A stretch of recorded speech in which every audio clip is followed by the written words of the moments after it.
আসন্ন ত্রয়োদশ জাতীয় সংসদ নির্বাচনে আমি ধানমন্ডি, কলাবাগান, হাজারীবাগ, নিউ মার্কেট এবং কামরাঙ্গীরচরের একাংশ নিয়ে গঠিত ঢাকা 10 সংসদীয় আসনে স্বতন্ত্র প্রার্থী হিসেবে দাঁড়াচ্ছি।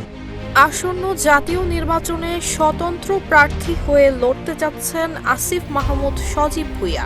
নিজের ফেসবুক পেজে দেয়া এক ভিডিও বার্তায় একথা জানিয়েছেন আসিফ। আমি শুধু সংসদ সদস্য পদপ্রার্থী নই, গণভোটেরও প্রার্থী। আসন্ন নির্বাচনে ধানমন্ডি, কলাবাগান, হাজারীবাগ, নিউ মার্কেট এবং কামরাঙ্গীরচরের একাংশ নিয়ে গঠিত ঢাকা 10 আসনে প্রতিদ্বন্দ্বিতা করবেন, এমনটাই জানিয়েছেন সাবেক এই উপদেষ্টা।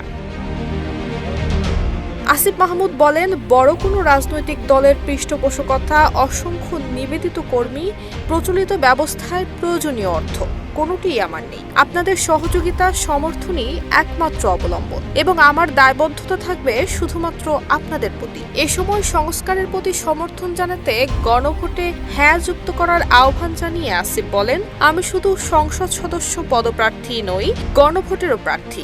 এতগুলো প্রাণের বিনিময়ে দেশ সংস্কারের যে সুযোগ এসেছে তা বাস্তবায়নে গণভোটে হ্যাঁ ভোট দেওয়ার আহ্বান জানিয়েছেন তিনি। বড় কোনো রাজনৈতিক দলের পৃষ্ঠপোষকতা, অসংখ্য নিবেদিত কর্মী, প্রচলিত ব্যবস্থায় প্রয়োজনীয় অর্থ কোনোটাই আমার নেই।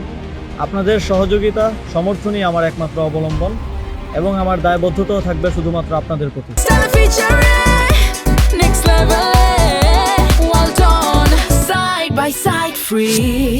এর আগে ত্রয়োদশ জাতীয় সংসদ নির্বাচনের তফসিল ঘোষণার আগের দিন পদত্যাগ করেন অন্তর্বর্তী সরকারের 2 ছাত্র উপদেষ্টা আসিফ মাহমুদ সজীব ভুঁইয়া এবং মাহফুজ আলম। অন্তর্বর্তী সরকারের উপদেষ্টা পদ ছেড়ে দেয়া আসিফ এবং মাহফুজ কোন দলে যোগ দিচ্ছেন তা নিয়ে নানান মহলে চলছিল নানান গুঞ্জন।